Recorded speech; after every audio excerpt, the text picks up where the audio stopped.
Welcome back. इस वक्त जहां बढ़ती हुई महंगाई आवाम के लिए एक परेशानी का मसला है, वहीं वही मसला जो कि किसी की भी हुकूमत हो, चाहे पीपल्स पार्टी की हो, चाहे तहरीक इंसाफ की रही हो या फिर अब मुस्लिम लीग नून की, चीनी के जो बहरान है वो हमेशा नज़र आता है।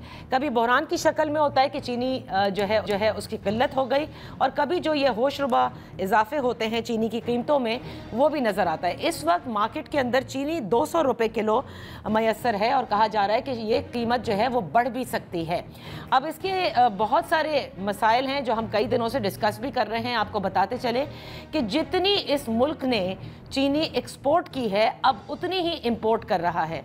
ये बड़ा अजीब सी कैलकुलेशन है। इसके पीछे कौन से अहल लोग थे जिन्होंने ये फैसला किया कि मुल्क में तकरीबन 1.5 माह की चीनी जो कि कंजम्पशन के लिए इस आवाम के लिए थी, उसे पहले एक्सपोर्ट की इजाज़त दी और फिर उससे थोड़ी और भी बढ़ गई, और उसके बाद जो है अब ये फैसला किया गया है कि चीनी को इंपोर्ट किया जाए। और कहा जा रहा है कि जब ये इंपोर्ट हो जाएगी, जिसमें से तमाम तर ड्यूटीज़ जो हैं वो माइनस कर दी हैं और टीसीपी इसको इंपोर्ट करेगा, तो चीनी की जो फ़ी किलो कीमत बाज़ार में मैसर है वो कम हो जाएगी। लेकिन आज बहुत ही एक इंटरेस्टिंग एक्स प्लेटफॉर्म के ऊपर आपने फवाद हसन फवाद साहब, जो कि नवाज शरीफ साहब के क्लोज आइड भी थे, उनके प्रिंसिपल सेक्रेटरी रह चुके हैं और फिर पीटीएम की हुकूमत में भी प्राइवेटाइजेशन को देख रहे थे, जिस वक्त केयरटेकर सेटअप आया था, आई थिंक उसमें भी वो थे। उन्होंने एक बड़े बहुत ही जैसे कहते हैं एक होशरुबा ट्वीट की है, जिसके अंदर उनका यह कहना है कि ये जो कहा जा रहा है कि चीनी की प्राइस कम हो जाएगी जिस वक्त इंपोर्ट होगा, तो इसको ज़रा रिव्यू किया जाए, क्योंकि आवाम के लिए नहीं बल्कि सबसे ज़्यादा चीनी जो है वो हमारी बेवरेज इंडस्ट्री जो है वो इस्तेमाल करती है। इसी पर बात करते हैं कि आखिर ये माजरा क्या है, क्यों हर बार जो हुकूमत वक्त होती है वो चीनी माफिया के हाथों मजबूर होती है। इस पर बात करने के लिए हमारे साथ है राना एहसान अफजल साहब, कोऑर्डिनेटर हैं to prime minister, Sanaullah Khan साहब हमारे चीफ रिपोर्टर हैं डॉन के, और अब्दुल रऊफ इब्राहिम साहब चेयरमैन हैं होलसेल ग्रोसर्स एसोसिएशन के। बेहद शुक्रिया आप तीनों मेहमानों का फॉर जॉइनिंग अस। राना एहसान साहब, आपसे गुफ्तगू का आगाज़ करूँगी। ये बड़ी अजीब सी बात लगती है कि जितनी पहले मुल्क एक्सपोर्ट कर रहा है चीनी, अब जो है ये उतनी ही इंपोर्ट करेगा। आखिर एक्सपोर्ट की ज़रूरत क्या पड़ी थी, और अब जो ये इंपोर्ट करना पड़ रहा है, इस डिसीजन पर क्या प्राइम मिनिस्टर नोटिस नहीं लेंगे? बिस्मिल्लाहिर्रहमानिर्रहीम। देखिए, जब चीनी को एक्सपोर्ट किया गया था तो एक ज़राए से नहीं और एक दफ़ा नहीं बल्कि मल्टीपल दफ़ा इंस्ट्रक्शंस दी गई कि नंबर्स वेरीफाइड होने चाहिए हैं, और वाकई अगर चीनी इजाफी है, सरप्लस है, तो इसको इंश्योर किया जाए। उसको इंश्योर किया गया। जहां एसोसिएशन के नंबर्स थे, वहां मिनिस्ट्री ऑफ फूड सिक्योरिटी ने भी अपने जो उनके पास अदारे थे उनके जरिए उन्होंने नंबर्स इंश्योर किए और इजाफी चीनी को एक्सपोर्ट किया गया और ज़र मुबादला जो है वो कमाया गया। ठीक है। फिर अभी जो शॉर्टफॉल है उसकी वजह यही बताई जा रही है कि जो प्रोजेक्टेड थी फसल शुगर केन की, उसमें कमी थी, और उस कमी की वजह से फिर जो टोटल प्रोडक्शन हुई चीनी की, जो पिछला सीजन था उसमें कमी आई। उस बुनियाद पे जो है अब एक शॉर्टफॉल है, और अब आप क्योंकि प्राइसेस इंक्रीज कर रही हैं और क्योंकि होर्डिंग होती है और दीगर मामले हैं, तो फिर चीनी को इंपोर्ट किया जा रहा है। तो देखें, दोनों जो फैसले किए वो अगर उनको इंडिपेंडेंटली देखें तो जो एट द पॉइंट जो डेटा था उसकी बुनियाद पे किए गए। अब क्योंकि ये एक कंट्रोल्ड आइटम है और ऑब्वियसली इसके अंदर बहुत सारी आपको प्रोजेक्शंस के ऊपर रिलाय करना पड़ता है अगली फसल के ऊपर, और उसके अंदर अगर नंबर्स आगे पीछे हो जाए तो कैलकुलेशंस आपकी एक्यूरेट नहीं होती, तो ये आपको इस पे तनकीद की जा सकती है कि हुकूमत ने पहले एक्सपोर्ट क्यों किया और अब इंपोर्ट क्यों कर रही है। लेकिन मैं पर्सनली समझता हूं कि अगर इसको टोटली ओपन कर दिया जाए और मार्केट डायनामिक्स पे छोड़ दिया जाए तो फिर ये बहस खत्म हो जाएगी। बहरहाल ऐसा होता है नहीं होता है, ये तो गवर्नमेंट इसके ऊपर पॉलिसी मुरतब करेगी। लेकिन जब एक्सपोर्ट की गई, हमारे पास इजाफी शुगर थी। इस वक्त क्योंकि आउटपुट वो नहीं मिला जो प्रोजेक्टेड था, और अभी कीमतों में भी इजाफा है और हम कीमतों को कंट्रोल करना चाहते हैं, कीमतों को में कमी लाना चाहते हैं, तो इस वक्त आपने फैसला किया कि हम इंपोर्ट। ओके, ठीक है। सनाउल्लाह खान साहब, देखिए एनुअल जो हमारी कंजम्पशन है 6.4 ट्रिलियन के करीब, वो सबको पता है। अब राना साहब जो कह रहे हैं कि उस वक्त जो डेटा दिया गया या जिस पे प्रोजेक्शंस की गई वो उस वक्त की थी, और जाहिर है इसको इंडिपेंडेंटली अगर आप देखें तो वो फैसला भी गलत नहीं था, बताया गया था सरप्लस है, और अब जो है उतना ही हम इंपोर्ट कर रहे हैं। ये इतना ही सादा है जितने सादे तरीके से राना साहब ने बयान किया। क्योंकि 14% रिडक्शन तो था इन द प्रोडक्शन क्रॉप में। नादिया बहुत शुक्रिया, राना साहब का मैं बहुत एहतराम करता हूँ, लेकिन ये बुनियादी तौर पर मैं एक अखबार देख रहा था 1972 का जंग अखबार था, और उसकी हेडलाइन थी कि चीनी के जखीरा अंदोजों को नहीं छोड़ा जाए, 1972 जी। तो ये एक बुनियादी तौर पर जितना मैंने इसको रिपोर्ट किया है पिछले 20-25 साल में, ये बड़ा क्लासिकल केस है कॉन्फ्लिक्ट ऑफ इंटरेस्ट का, मफादात के टकराव का। आप देखें जुलाई 2024 में इन्हीं की हुकूमत फैसला करती है, और उस वक्त एक ईसीसी के मीटिंग में एक समरी जाती है, और मेरे पास वो दोनों समरी मौजूद है, कि ये कहा जाता है कि चीनी जो है सरप्लस है, और सरप्लस बताई जाती है कोई 4 लाख या 5 लाख मेट्रिक टन थी, मैं वो कागज देखूंगा तो बता। एक हफ्ते बाद दोबारा समरी जाती है कि जी 14 लाख मेट्रिक टन चीनी सरप्लस, ठीक, एक हफ्ते के बाद।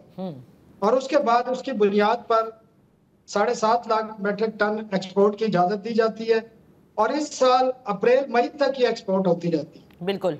और वही लोग, वही जिन्होंने वो पॉलिसी बनाई थी, वो फिगर दिए थे, आज फिर वही लोग, वही सेक्रेटरी वही समरी लेके जा रहा है कि ये तो शॉर्टेज हो गई है। अब मैं कॉन्फ्लिक्ट ऑफ इंटरेस्ट की इसलिए बात करता हूँ कि शुगर मिल एसोसिएशन है, वो आपकी शुगर एडवाइजरी बोर्ड में भी बैठती है, आपकी पॉलिसी मेकिंग में भी बैठती है, आपकी हर जगह बैठती है। सही। और इंटरेस्टिंगली यहाँ तो कॉन्फ्लिक्ट ऑफ इंटरेस्ट मुझे इसलिए भी नजर आ रहा है कि ये आपके सारे फैसले फाइनेंस मिनिस्ट्री की बजाय वजारत खारजा में होते। अब वजीर खारजा का क्या इंटरेस्ट है भाई कि वो सारे फैसले वो कर रहे हैं। तो बुनियादी तौर पर एक नजर आ रहा है, और वजीर आजम को इसका नोटिस लेना चाहिए कि जिन लोगों ने उनको गलत बयानी की, सरप्लस शुगर बताई, आज वही लोग इनको बता रहे हैं कि शॉर्टेज है, तो कम से कम इसकी इंक्वायरी होनी चाहिए।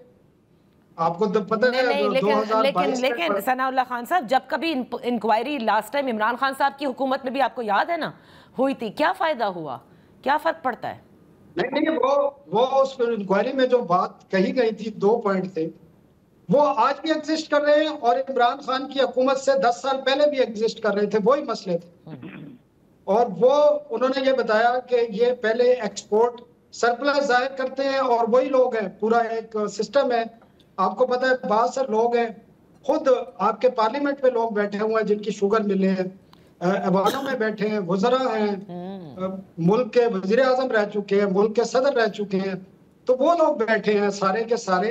तो वो मैनिपुलेट होती हैं चीजें, गलत फिगर दिए जाते हैं, जिसकी बुनियाद पर पहले एक्सपोर्ट की गई चीनी 7,67,000 टन और 114 अरब की एक्सपोर्ट हुई। उसके बाद उसके नतीजे में जो चीनी की कीमतें बढ़ी, और कल की जो सेंसिटिव प्राइस इंडिकेटर है उसमें बता रहे हैं कि 200 रुपए तक पहुंच चुकी है, और आइंदा हफ्ते खदशा ये है कि 200 से भी बढ़ जाएगी जी। तो आप बताएं कहां से चली है ये? 125 से 135 रुपए प्राइस थी आपकी जुलाई 2024 में, और अब उससे लेकर अब तक तकरीबन 60 रुपए से ज्यादा इजाफा हो चुका है। 1 रुपया इजाफा होने से 5 अरब रुपए का बेनिफिट होता है। एक तो आपने 250-300 अरब रुपए पाकिस्तान की आवाम की जेब से निकाले इजाफा करके, एक एक्सपोर्ट की इजाजत लेके। हालांकि राना साहब को पता है उस वक्त प्राइम मिनिस्टर ने पब्लिक के लिए कहा था कि चीनी की कीमत नहीं बढ़नी चाहिए, मैं इजाजत दे देता हूँ। बिल्कुल, चीनी की कीमत दिनों में बढ़ी, बिल्कुल दिनों में बढ़ी, और आप उसका नतीजा इस 250-300 अरब रुपए जो लोगों की जेब से निकाले गए हैं, तो प्राइम मिनिस्टर बताए ना, उन्होंने तो कमिटमेंट की थी, वो इस पर इंक्वायरी तो करे ना। आपके आसपास बैठे लोग आपको मिलेंगे, बल्कि मैं तो आपको बता रहा हूँ कि उनकी प्राइम मिनिस्टर की अपनी शुगर मिले, तो कॉन्फ्लिक्ट ऑफ इंटरेस्ट आप कहां से पकड़ेंगे, किस जगह से देखेंगे? देखिए राणा साहब, तो ऐसे लोगों को पॉलिसी साजी में। बिल्कुल राणा साहब, देखिए ये तो अब एक ओपन एंड शट केस है। सबसे पहले तो इसकी इंक्वायरी होनी चाहिए कि पहले क्यों गलत बताया और फिर क्यों आप कहा जा रहा है। आप कितना भी कह दें कि उस वक्त के फिगर क्या थे और इस वक्त के क्या थे, the fact of the matter is कि अगर 15 तारीख को दोबारा रिव्यू आप जब करते हैं पेट्रोलियम मसनूआत, और अगर 1 रुपया भी बढ़ा देते हैं, अब जो आप इंपोर्ट करेंगे उसमें फिर एक एड ऑन कॉस्ट उसकी भी लगा दी जाएगी। तो आप मुझे ये बता दीजिए कि ये जो इंपोर्ट की जाएगी इसके बाद प्राइस कहाँ सेटल होगी? ये तो कम से कम हुकूमत ने सोचा हुआ होगा, क्योंकि जिन्होंने ज़ख़ीरा अंदोज़ी की हुई है या जो मिलर्स हैं वो कहेंगे हम क्यों अब सस्ते में बेचें, हम तो कमा रहे हैं इससे भी। 200 तक होलसेलर अभी बैठे हैं हमारे साथ, इब्राहिम साहब, इनसे भी पूछेंगे कि इनको कितने तक मिल रही है। So I want to know how would you now settle the price of the import and the already sugar that exist, और कहाँ तक इसे रोकेंगे? देखिए, ऑब्वियसली अभी तो अगर सप्लाई में कमी है और डिमांड वहीं बरकरार है तो प्राइसेस उस वजह से रेज हो रही हैं या कोई होर्डिंग का एलिमेंट होगा। लेकिन देखिए, मैं फिर आपको जो बुनियादी चीज है, जब एक्सपोर्ट की गई शुगर, कोई क्राइसिस नहीं है पाकिस्तान में, हर जगह चीनी अवेलेबल है, कोई इशू नहीं है, क्राइसिस कहीं नहीं है, शॉर्टेज कहीं भी नहीं है। कहीं भी पाकिस्तान में आप चले जाए, चैलेंज करता हूँ, आप किसी गली मोहल्ले में चले जाए, किसी शहर में चले जाए, आपको शुगर अवेलेबल होगी। अगर मुझे इजाजत दें, देखिए इसी मुद्दे पे मैं आ रहा था कि ये जो फिक्सेशन है कि हमने प्राइस को कंट्रोल करना है शुगर की, और हमने एक्सपोर्ट की भी हमने इजाजत देनी है और इंपोर्ट की भी हमने इजाजत देनी है, इसके अंदर there is a lot of slip between the lip and the cup. ये हमेशा तनकीद के जिम्रे में आएगा फैसला, जब भी आप एक्सपोर्ट की इजाजत देंगे प्राइस को आप उस तरीके से, आपकी इन्फोर्समेंट मुमकिन ही नहीं है कि आप उसको कंट्रोल करें, आप होर्डर्स को कंट्रोल करें। ये बड़ा मुश्किल, एक बड़े डिफिकल्ट डायनामिक्स हैं जिसको हुकूमत कोशिश करती है रेगुलेट करने की। लेकिन राना साहब कतक कलामी के लिए माफी चाहूंगी, आप ये सिर्फ बताइए ना कि जो कॉन्फ्लिक्ट ऑफ इंटरेस्ट है कि वो जो पार्लियामेंट में बैठे, वो जो खुद एडवाइजरी बोर्ड का हिस्सा है, उन सबकी मिले हैं, ये कौन सा तरीकाकार है? नहीं, देखिए, कॉन्फ्लिक्ट ऑफ इंटरेस्ट को तो देखा जाता है ना। अब जिस तरह मैं अब ये हमारे हैं स्पेशल असिस्टेंट हैं प्राइम मिनिस्टर के, तो वो जो शुगर की मीटिंग्स होती हैं उसमें नहीं बैठते, तो वो जो जिसका कॉन्फ्लिक्ट होता है वो खुद ही उठ जाता है या इस चीज़ का जिक्र किया जाता है कि और अगर प्राइम मिनिस्टर की बात करें तो उनकी फैमिली की शुगर मिले हैं, उनकी खुद की नहीं है, और वो किसी कंपनी का हिस्सा नहीं है, और वो तो इसके अगेंस्ट थे प्राइम मिनिस्टर शहबाज शरीफ कि इसको एक्सपोर्ट किया जाए। फिर डेटा की बेस के ऊपर फैसला चेंज किया गया। देखें, मैं मुख्तसरन में बयान करूं तो जब तक आप इसको रेगुलेट करेंगे, ये तनकीद दुरुस्त हो गलत हो ये होती रहेगी। इसका एक ही हल है कि आपको हुकूमत को इंपोर्ट और एक्सपोर्ट की इजाज़त ओपन कर देनी चाहिए और मार्केट डायनामिक्स डिसाइड करें कि शुगर की क्या प्राइस होगी। अगर सरप्लस है तो लोग एक्सपोर्ट कर दें, और प्राइवेट सेक्टर जो है वो अगर उसको इंपोर्ट करने की जरूरत है वो इंपोर्ट कर ले। तो ये मेरे नज़दीक यही इसका सलूशन है, वरना ये जब तक ये हुकूमतें आती जाती रहेगी ये तनकीद जारी रहेगी। मैं इसका प्रोपोनेंट हूँ, मुझे जहां मौका मिलता है मैं तो इसी चीज को प्रमोट करता हूँ कि हमें ये जो फिक्सेशन है कि हमने चीजों को कंट्रोल करना है, ये हुकूमत का काम नहीं है, ये होना नहीं चाहिए। इसको आपको ओपन मार्केट डायनामिक्स के ऊपर लिए ओपन कर देना चाहिए। यहाँ पर वक्त हुआ एक ब्रेक का, ब्रेक के बाद हम अपनी गुफ्तगू जारी रखेंगे।